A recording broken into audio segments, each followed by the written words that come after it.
Hello, friends. I hope you're feeling well and taking some extra precautions to keep yourself and your loved ones very safe. The uncertainty around the coronavirus is more than a little unsettling.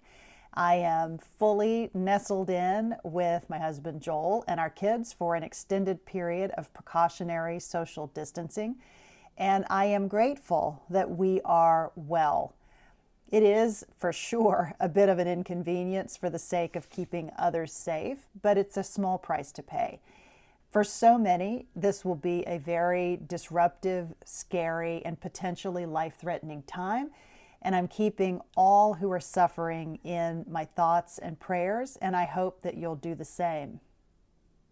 This week's conversation is not focused on the coronavirus, and hopefully it will provide you with a bit of a distraction. It's a very special conversation that I recorded with Secretary of Transportation Elaine Chao just before all of the social distancing measures were put in place. Secretary Chao came to the United States as an 8-year-old. She likely could never have imagined all of the opportunities that this country would hold for her and her family when she crossed the ocean, bound for this new life. She also couldn't have foreseen how the adversity and the struggles that she and her family faced would shape her and would give her the strength and the skills that have been essential to every role that she's ever held. Her resume is nothing short of extraordinary.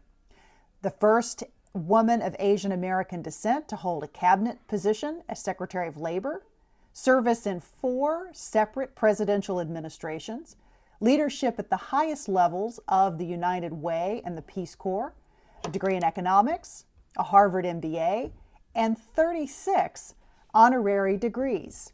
Today, as I said, she is the Secretary of Transportation. My conversation with Secretary Chao is wide-ranging, and it illustrates what is, I believe, a very different dimension of how we think about accomplishment and success. For her, it's about respect. Respect for her family and for the country that has given her so much. Here's our conversation recorded at the Department of Transportation in Washington, D.C. on March the 11th. Secretary Chao, welcome to She Said, She Said. Thanks for having me. I am so delighted to be here with you. Oh, I am too. Just so thrilled and honored. Thank you. To have this opportunity. Well, you're very nice to take the time. You have a truly incredible resume. And I know you're very modest about your accomplishments, but it is incredibly impressive. And when you combine... it doesn't seem like it to me. Okay, we're going to talk about that. But when you combine your resume with your personal story, it's a really inspiring story.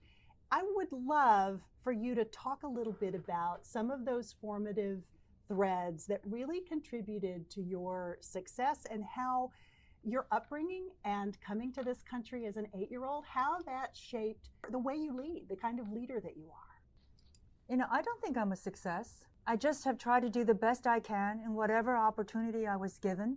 I was always very grateful to whoever gave me the opportunity, that I never wanted to disappoint them. I wanted them to be proud of me and to feel that they've made a good decision in giving me that opportunity. Having said that, I have a different perspective, I think, than most people, because I am an immigrant to this country. I came when I was 8 years old. I didn't speak English. My family had a very difficult time, like most immigrants when they first came to America. I think what impressed me then was the importance of family, the importance of setting goals, and the importance of having love, love of your family, love of your country. That was very important. Yeah. Talk to me a little bit about some of those early struggles and challenges. You didn't speak the language. Your mom didn't speak the language. I was her interpreter. You were her interpreter. You were the oldest at the time of 3, right? She had a baby and you were 8 years old. So I love this story because it's part of who I am. My parents have a wonderfully inspiring and touching love story. My father came from a small farming village of 10 families outside of Shanghai. My mother came from a wealthy, prominent, land-owning family in Anhui province, which is to the west. Two young people of such different socioeconomic backgrounds would never have been able to meet under ordinary circumstances. It was only because of the turmoil of the times, the civil war that was raging in China at the time, that my mother's family fled to Shanghai in search of safety and security, and she entered my father's high school and were introduced through mutual friends. So my father has always said, in turmoil, in crisis, there are always opportunities. And they had a very chaste relationship because they were so young. And then in May of 1949, at the culmination of the Chinese Civil War, each made their way to Taiwan. My father looked for my mother for 3 years, finally found her. They got married, and my mother had to persuade her parents to let her marry a young man whose background was so unknown to my grandparents. And probably in her only act of defiance, she said that she thought this young man had potential and that she wanted to help him. And so they got married. My father became one of the youngest sea captains of the time at the age of 29. And life was difficult because he was often away at sea. And so they decided to try a different occupation. And because my father was so young in being the captain, they thought they had a number of years that they can try different pursuits. And if things didn't work out, he can always return to being a sea captain again. So he took a national examination. It only comes once a year. He scored number 1, broke all the records. And because of his achievement, which is, these are grades that are posted nationally, he was able to have the opportunity to study abroad. And where do you think he wanted to go? For a couple who's never really met white people, who's never been outside of, China and Taiwan, they knew about America. This was what year? 1958. Okay. So my father had a chance to go and study. He wanted to go to America. They both did. And upon basically 2 weeks' notice, he packed up and he left for America. My mother was 7 months pregnant with their 3rd child. You're the oldest. I'm the oldest. There was one number 2, and the number 3 was not yet born. And it was an incredibly courageous move because many families were separated by not years even, but by decades. So it was an act of faith that they would somehow be reunited. We would be reunited as a family. And it took my father 3 years before he was able to bring my mother, my 2 sisters, and me to America. Do you remember being separated from your dad during that period? Oh, very much so. And what was that? How did you think about that as a child? You were a little girl. I was 5 years old when he went to America. I don't remember that as much. I do remember when 3 years later, my mother was very excited because we had received word from my father that we would be able to go to America. I still remember the overnight train ride from Taipei to Kaohsiung, which is a city located at the southern tip of the island of Taiwan. And then from there, we boarded a cargo ship, went up to Tokyo Bay, and then we went across the Pacific, went to Los Angeles, where that was the first time I've set foot on American soil. There's a wonderful picture of my mother, my 2 sisters, and me beside a huge sign that says Port of Los Angeles, and that was our first port of entry in the United States. Then we got back on the ship, went down Baja, California, went through the Panama Canal, through the Gulf of Mexico, up the East Coast, and landed in New York 37 days later. Wow. So you had really not been around Americans. You had not been around people that didn't look like you. What was that like as a child? Yeah, I think what I've learned, the most important thing was that if a child is loved and feels secure, it didn't really matter what the outside influences were and the environment. I was, by today's terms, I was bullied. Yeah. You know, kids were mean. So you started school. You tell a great story about starting school. Yes. And the big cultural differences between how you had been taught to show respect to your teacher and how young children in America were taught to show respect to teacher. Tell me that story.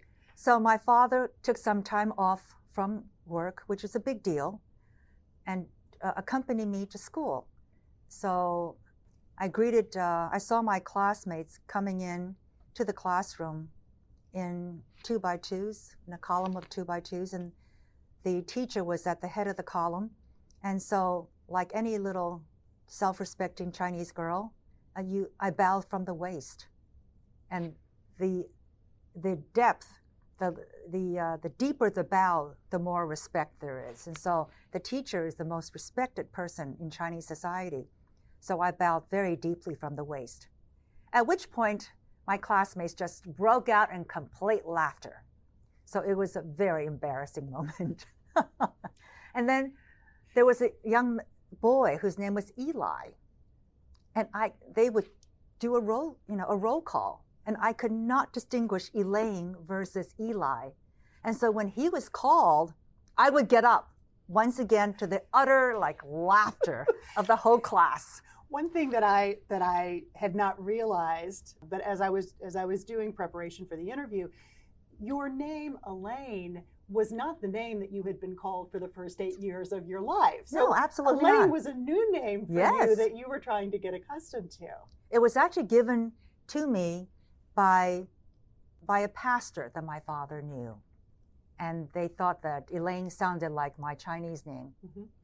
And what was your Chinese name, or what is your It's Chinese actually Xiaolan, which means, the colloquial is like little orchid. Or a more sophisticated interpretation is elegance and grace. Oh, that's beautiful. But I am like little orchid. This is very relevant now because there's a film called Mulan. Uh-huh. My mother's name is Mulan. So I am her daughter. So I am Xiaolan, which means little orchid. Because Mulan means orchid. Interesting. Yes. It's fair to say there were a lot of cultural differences, a lot of challenges that could have been devastating for lots of people to constantly encounter this adversity. How do you think this shaped your story and your trajectory? You know, I don't think it affects you too much. If, like most Asian American families, we're very, very insular, close. Sticking together as Sticking a family. together. My parents never liked me going for after-school activities. The Asian American household is much more geared toward family time together. So when the kids, the only thing they really emphasize is studying. This is when I was growing up. They're a little better now. But as soon as you get home as you finish school, you come home.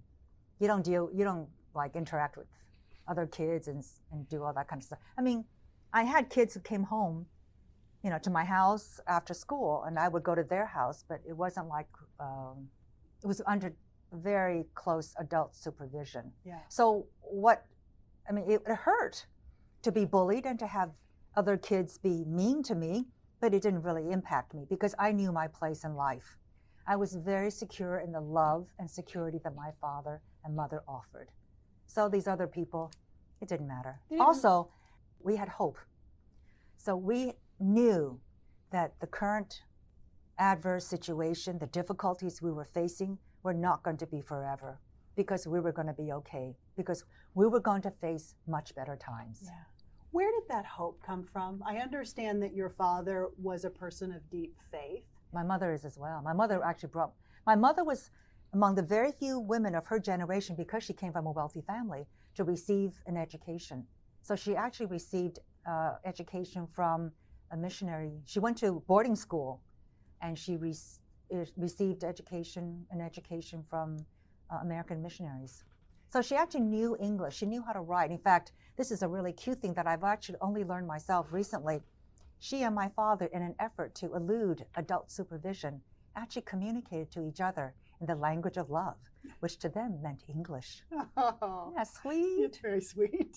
That's really lovely. Thinking back on their relationship, how did that shape you? I mean, it gave you great confidence as a child. You felt very loved. You felt part of this close family. But thinking about, your own relationship later. Yeah, I think their relationship was very inspirational to my sisters and me. They were an example of what true love is all about, helping and supporting one another, sacrificing, working together on a common goal.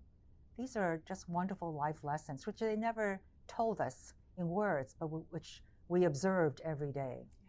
Okay, you're one of 6 girls. Ultimately, Yes. you had 3 other sisters who were born once you all came to America. And I think it showed that, our life was getting better. So my Yeah. parents had confidence to start, having children. A big It was- family. it was a wonderful statement about America. Absolutely. You're the eldest of those Yes. 6 girls. Was there pressure on you as the eldest? I never thought there was pressure. I just felt that, all this pressure, I don't put very much store on that. I felt an obligation, a responsibility. It's different than pressure. Different than pressure. I felt an obligation and a responsibility to help my parents in whatever they were doing, in being a good child, and also in taking care of my sisters. So my duty as the first daughter is to be a good daughter to my parents, and then to be a good example to my sisters of being a good daughter to my parents, and to take care of my sisters. Do you equate that with achievement? Were those two things achievements, linked no, to you? People will probably think that it's all about achievement, but I actually didn't set out to do all this stuff for achievement's sake. I think people would be very surprised by that. No, it's how boring to focus on yourself.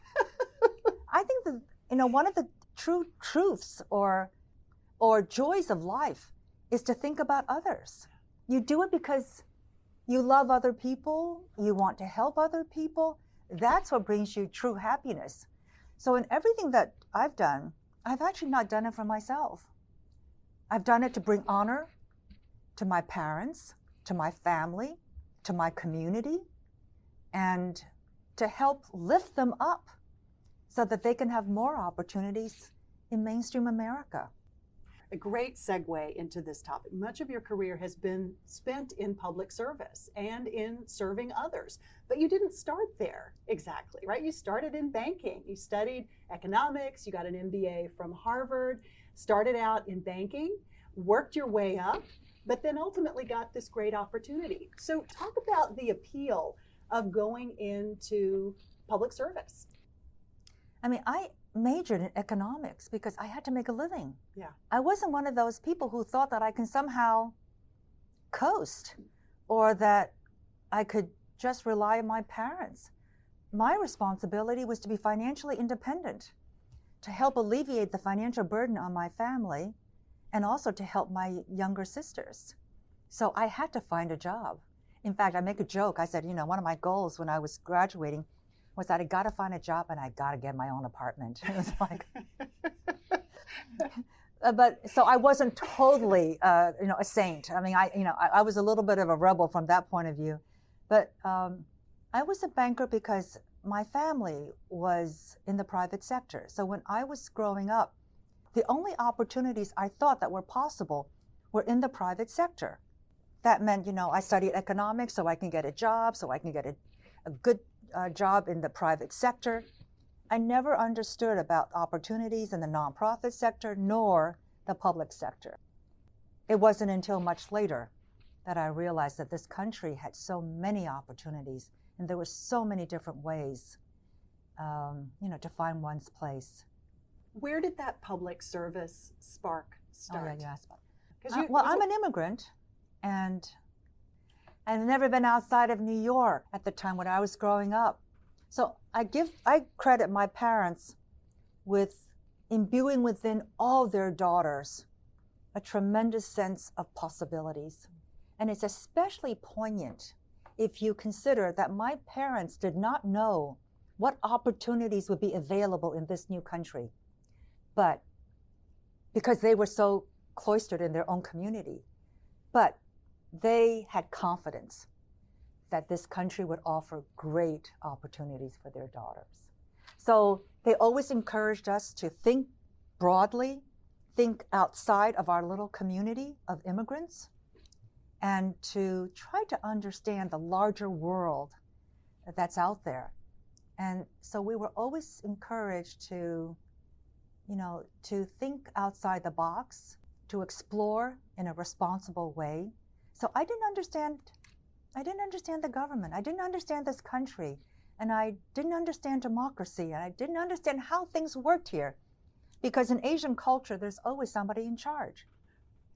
Even today, I have Asian immigrants who will come and talk to me, and they'll say, okay, you're now the establishment, although I don't think I am.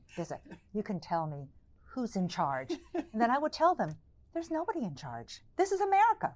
No one's in charge. And they could not understand that. For a long time, I couldn't understand that.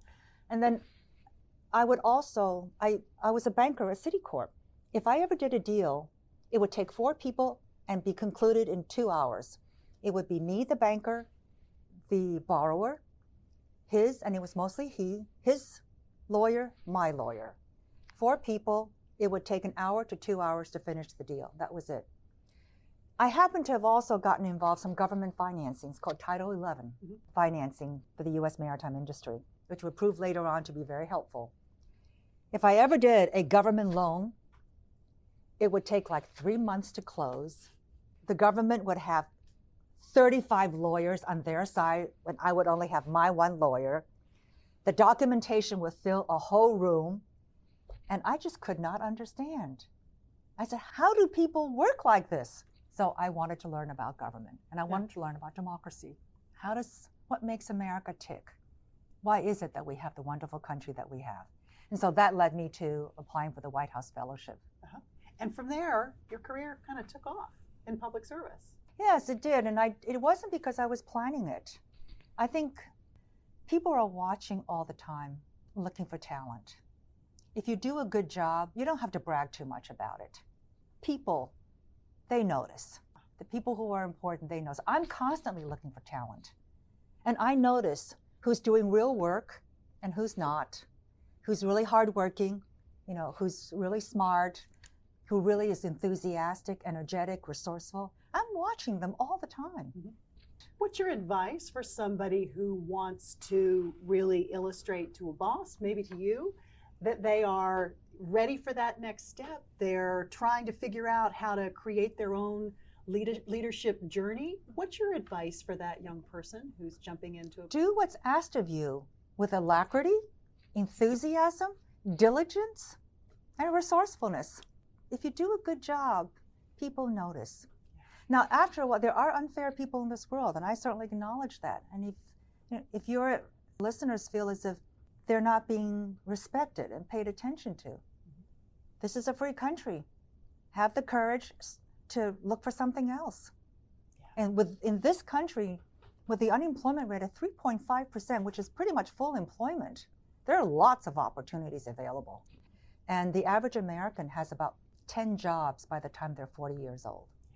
So we are a country that has a lot of people who are moving on to new jobs, new opportunities. It's unlike Europe.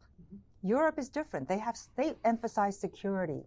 What that means is then that there's very little job turnover, and the opportunities are not as plentiful as they are in this country.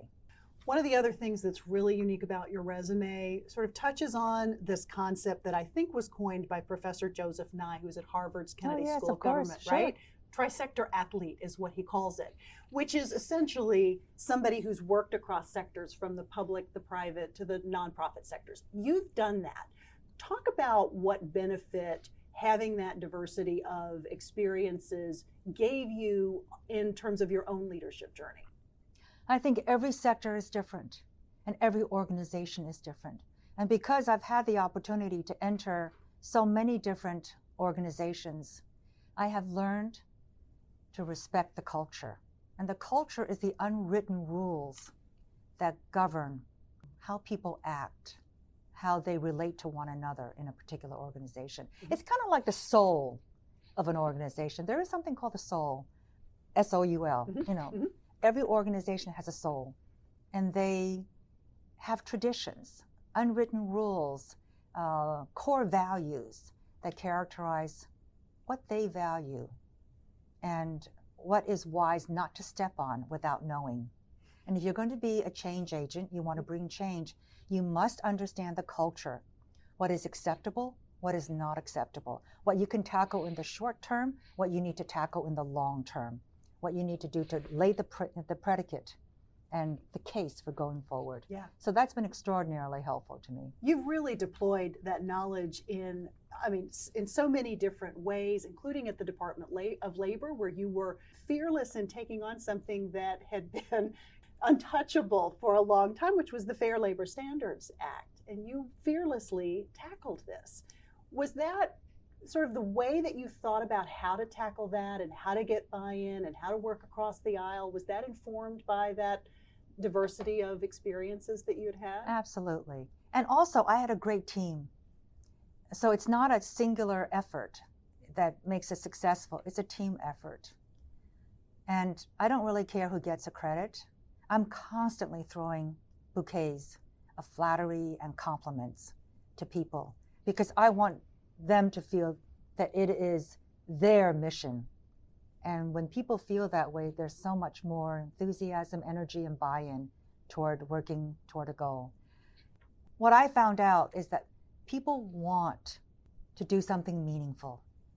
And in fact, when the going gets tough, people actually get energized because we knew that it was a worthwhile mission, that we were making a real difference. And the difficulty of the challenge actually brought the team together even more. You've had amazing accomplishments, but you said at the beginning, you don't feel particularly successful, or you don't really think about your life that way. No, I don't. So I think this is so important because life is a journey. Yeah. I never feel as if I'm successful. That's not the goal. But how do you feel about your accomplishments? Like you have your resume. My accomplishments are nothing. If you want to, I think about all these other people. I'm really into K-drama these days. And I just think it's so amazing how talented these actors are, how skillful they are in showing the range of emotions across their faces. That's one example. Or I may go to a concert, or I may go to a ballet, and I see all these artists who are so talented. I think that's really, really impressive. So I don't think you can be too happy chalking up your accomplishments. Mm-hmm. And at the end of one's life, I think the most important things are the love of those who you care about, your reputation, and the respect of your peers. Mm-hmm. And the feeling as to how you've made a difference. That's different than accomplishments. Yeah. It's much more, how much have you contributed versus how much can I, how much can I record as to what I've done. Yeah. And I'll tell you, stepping down as I did from Secretary of Labor, I have all these wonderful pictures, and they are meaningful, but after a while, they fade with time. Mm. I don't want to sound pessimistic or a downer. You don't sound like a downer at all. You don't sound like it. Look, I think it's so I'm really, very forward-looking, and I don't look toward achievements. In fact, as I get older and older, what I find, most meaningful is how I'm able to use what authority I have to help others. There's a very special guy in your life who is a very prominent individual. I don't like to talk about people's husbands, especially when I'm talking to a very accomplished, prominent woman such as yourself. However, you are married to the Senate Majority Leader, the wonderful Mitch McConnell. You all are both in very high-profile roles. You've been married for almost 30 years? 26 years. It's a long time. You're both in high-profile jobs. You're in a bit of a fishbowl. 27 years. Oh, no. I was going to say, I thought it was close to 30. So, see, I did my homework. Okay. But talk about how you make a dual career their marriage work, especially when you're at in such high profile jobs? Both of you are in incredibly high profile roles. How do you make that work in a place like Washington? I really respect Mitch, on top of my love for him as well. I think he's incredibly competent, thoughtful, wise, calm, and steady. And I think he's a wonderful leader for our country. So both of us are very fortunate in that we are able to have work that we both enjoy and find fulfillment. And we both have, heavy schedules, but then the most important thing, I think, is to always make time for one another. He has a great track record of both keeping very senior women as part of his leadership team. In fact, I think his leadership team is dominated by women and has been for a really long time. Do you think you've had an impact on how he thinks about talent in his office? I don't think so. No? He was always supportive of women. He has 3 daughters, and he looks for talent. I actually learned a lot about leadership from him. He is a very steady, very calm presence, and he draws the best talents to him. He trusts his people. He gives them a lot of leeway, and he is very open to taking advice, regardless as to the age of that staffer. Or, he has very young staffers who he has the confidence to listen to, and they've always steered him very, very well. He's also a very low-maintenance husband. So he does his own laundry, he cooks, and he's actually a very thoughtful, very considerate person to live with, which is very nice. Yeah. You know, a lot of our listeners are just beginning to start their journeys. They're just launching careers, many of them, not all of them. We really have a range of listeners that range from 18 all the way to 65 or 70, maybe beyond.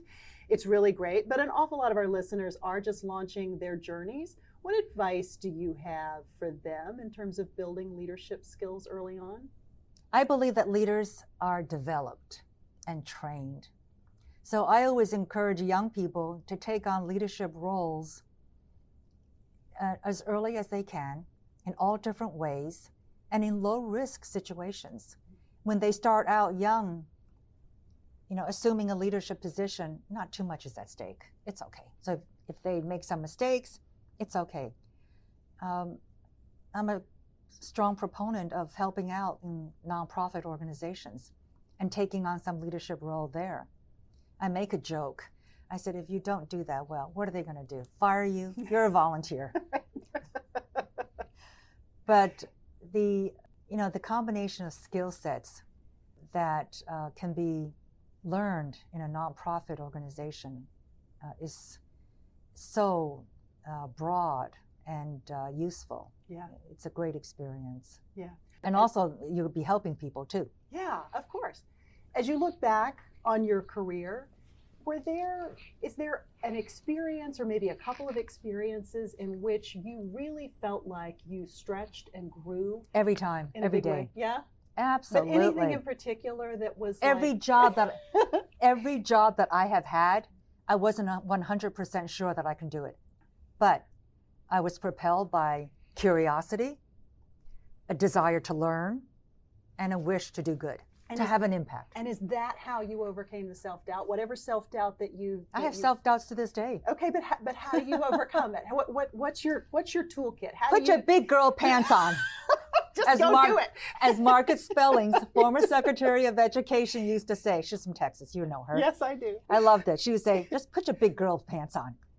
So a lot of times you're going to have to just swallow your fear and just go for it. Yeah.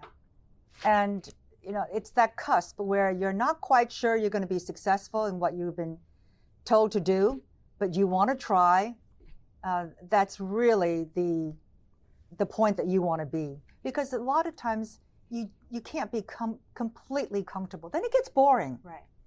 And you can't be so audacious that you're just leaping off of a cliff and there's like no safe landing. So you kind of have to be self-aware too. But I have found that every single job I've had, I always had a little bit of doubt, sometimes a lot of doubt, like, like some of these larger beginning leadership positions. But I knew that I wanted to try, also that I believed in the mission and I wanted to help if I could. Yeah, really being focused on what you were there to do. Absolutely. Yeah. Okay, so when you have those experiences in which you just get knocked on your can, let's say. Well, fortunately, I haven't been knocked on my can, which is actually, that's good.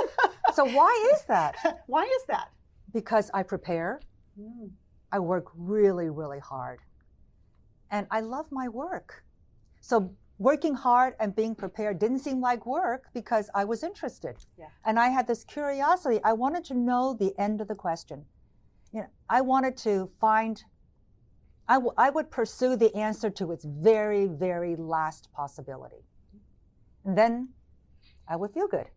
And then also, if it began to be confusing, I would tell myself, I refuse to be confused until I understand what this is all about. So you just kind of discipline yourself. Yeah. Okay. So give me perspective on this topic. It relates to what tends to be, it's not an absolute thing, but women do tend to be more prepared than men, to spend more time preparing, I should say. For some women, that can be, not always, but can be an excuse for not then putting themselves out there. Okay, well, I'm not quite ready. I'm not 100%. I can't run for office because I'm not quite ready to do that. Well, maybe I don't have 110% of the answers. How do you get the balance right between being prepared, an appropriate amount of preparation, versus preparing as a reason for not going for it? Well, I think a lot depends on the individual, but you will never be 100% prepared. And you need to do some preparation. I think it's a matter, I view it not as preparing for myself. Mm-hmm. It's a matter of respect. That if I have a meeting with somebody, it is respectful to them that I do my homework and understand at least like which ballpark they're talking about. Yeah. I get my analogies and idioms all mixed up too, but I think you understand. So, it's a show of respect for them that I do my homework, that I know what their background is, what they want to talk about. And then we can engage in a higher level conversation right from the get-go, rather than my finding out where are they from, what do they want to come in and talk to me about. So I think it's a level of respect. And then beyond that, then, it's a wonderful thing to be able to engage with other people and interact. And that's what the whole human interaction really is all about. Yeah, I love the descriptor of it being about respect. Absolutely. I love that. That's beautiful. And that's why when I go to different places, I am often met at the door by people who are participating in that event. Mm-hmm. I don't know how other people deal with it, but I actually want to know who they are. I ask my advanced staff to tell me their names, what their titles are, and what their positions are. Because I remember when I was one of those little people who could not even get in the receiving line. I was like probably in the back there watching the VIP arrive. What a thrill it was for me. And if the VIP ever even smiled in my direction, it would have made my day, if not week and month. So I think it's another show of respect, that these people thought highly enough of me to want to line up and receive me when I enter their premise or their facility. I at least should know who they are, what they do, and give them the due respect. Yeah, it's beautiful. I was recently introduced to this term called zone of genius. It's essentially what you do well that comes to you naturally. You don't have one? You do too. Oh, come on. You don't have to answer it if you don't want to. But I think it's such an interesting question. Someone asked me this. Go ahead. And I had to think about it. And she said, well, you should talk to people around you and ask them what they think your zone of genius is. So maybe if we asked your staff, or maybe we asked Leader McConnell, what do you think they would say your zone of genius is? That thing. That's a great way to put it. Because I think this is a cultural difference as well. To this day, I still have a lot of hesitancy in speaking about myself because that's not my culture. Yeah. The Asian culture is very self-effacing, it's reserved, it is very modest. So you always give the credit to the other person. And you're also a woman. I mean, yeah. So it's maybe exactly. the combination gender of issue those as well. two things, don't you think? Yes, but then I can try to be like more bombastic, but that's not me. So I'm very secure in knowing who I am, and I wouldn't be comfortable being that way, too pushy or overt. Having said that, though, the way you phrase the question is very well done. So my staff tells me that my zone of excellence will be one, being able to spot talent. If I find the right people for the right jobs, my life is so much simpler. My quality of life increases. If I don't have the right people in the right jobs, my life is miserable. And I'd be micromanaging with very suboptimal results. Second thing, I think someone just said to me, I have very high emotional intelligence. My job is to understand people. The ideas are important, but unless we implement them, they're for naught. And the policy is, relatively speaking, the easy part. It's the people. Persuading them to go in one direction, building consensus, and forging a path forward. That takes the active participation and agreement of other people. That's hard. How much does ethnicity for you play into that? This sort of getting buy-in, the respect piece that you've talked about several times? Anything sustainable must have consensus and agreement in moving forward. Because even in this day of technological advances, I always remind my young colleagues that it's people who make things happen. And so we have to understand people, understand their motivation, present ideas in a way that appeals to them. I used to work with United Way of America. I never felt that I was asking people for money. Never. I was giving them a gift. I was giving them the opportunity to participate in something really worthwhile that will enrich their lives, create their legacy. I'm doing them a favor. I love that. And so with that, number one, so great. Your confidence goes up because you're giving the gift. You're not begging for anything. And number two, you really are giving many people you're giving people an opportunity to do something meaningful. And I think most people look for that. Yeah. Okay. We haven't talked about your role at the Department of Transportation at all as of yet. You have a very big job, a lot of responsibility. People, I think, would be very surprised to know how much time and energy the department is focusing on innovation and technology. Yes. Talk a little bit about your biggest challenge. We have 3 priorities. Number one, safety is always number one. We want people to leave their homes and come back home safely. Number two, as the president has mentioned, we need to address our infrastructure needs for overall international competitive reasons, for the economic vibrancy of our economy, and also for the quality of life of our citizens and residents. And then the third part is we have a responsibility to prepare for the future. So we need to be engaging with these new emerging transportation technologies to address legitimate public concerns about safety, security, and privacy without hampering innovation. Overregulation has a cost. We can make things very, very safe.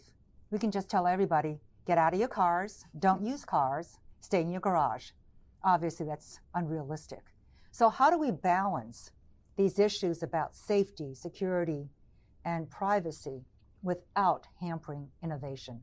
Because innovation is part of America's national identity.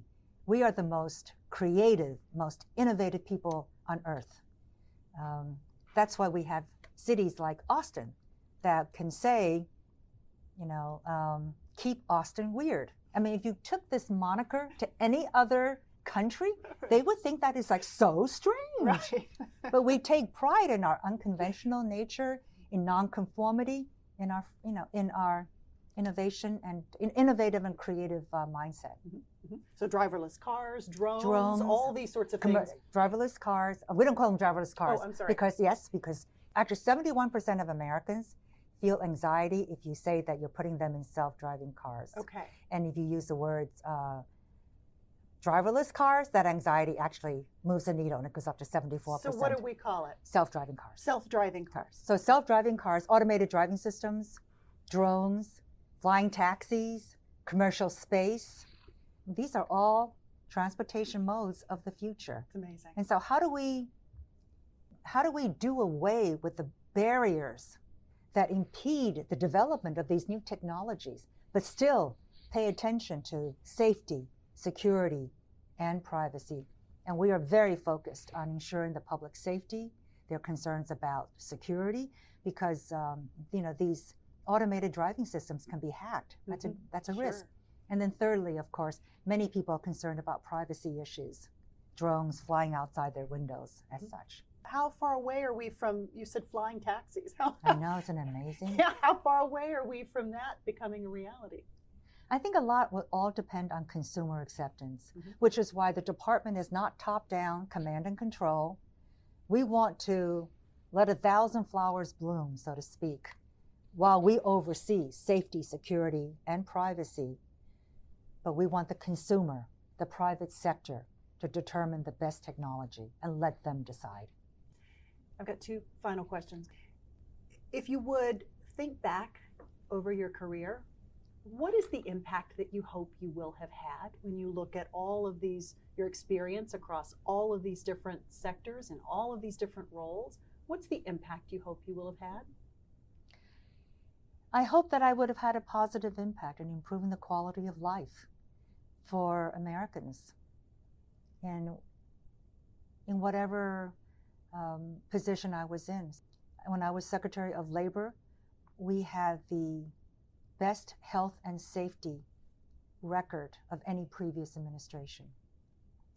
In transportation, I hope that we continue to keep the traveling public safe, but that we will be also laying the template for the future transportation system that will enrich and improve the quality of life for our people so that they can spend their precious time with their families, with their loved ones, in pursuits that they find most meaningful. One final question. We ask everyone who comes on the podcast for a single piece of advice, a life hack, or a mantra. Maybe it's something that you would tell 8-year-old Elaine. Maybe it's something that you tell other young women who come to you and ask you for advice. What would yours be? I smile because I think my usual advice, well, number one, never give up. This country is a wonderful country. There are so many opportunities. So long as you have a dream, you keep on working, you never give up, good things will happen. And I think this is particularly of relevance perhaps to a lot of young people, young immigrants. When we first came to America, we were so anxious that we would not be able to make it in America. We didn't understand the culture, we didn't speak the language, we didn't know anybody. And our little family of 5 lived in a small 1-bedroom apartment in Queens, New York. We just wondered whether we would ever be able to find our place in America. And there would be times during those early days when we would miss an opportunity of some sort. And literally, it would ruin my week because I would be so panic-stricken that somehow I missed the opportunity and it would never come again and I will never make it in this world. And then what I've learned is that there are so many opportunities that if we miss one opportunity, don't worry. There are many, many more opportunities to come. Again, this is a wonderful country with so many opportunities. And so long as a person doesn't give up, good things will happen. That's great. I look back upon those times of great adversity when I was young, and I don't regret them. I think they made me a better person. They made me a better leader because I'm much more understanding of other people's plights. I'm much more empathetic, and I can understand so much more what other people are going through because I've been an outsider. I've been a newcomer to this society. I have worked my way up. So I have seen all different layers of society here. And that has given me tremendous insight into how people live and the difficulties and challenges that other people have, and how I can, in my positions of responsibility, help to bring a better life for people who are vulnerable, who are outside mainstream America, to help them access opportunities that will improve the lives of themselves and their families. So when I was Secretary of Labor and currently Secretary of Transportation, I initiate a lot of programs to help underserved communities because I understand what they're going through. And I'm here to tell them that they're going to be okay. Thank you so much. Really appreciate you being here and spending the time with me. Thank you. Friends, thanks so much for listening. I'll include links to the Secretary's official bio as well as some photos from our visit today. And remember, if you're enjoying She Said podcast, be sure to let me know. I'd love an email from you with your feedback and suggestions. You can reach me on the website. The link is in the show notes for this episode, episode 91, or you can email me directly at laura@lauracoxkaplan.net. A big thanks again to Secretary Chao for joining us and to our executive producer, Adam Belmar, who was on site with me at the Department of Transportation to record this episode.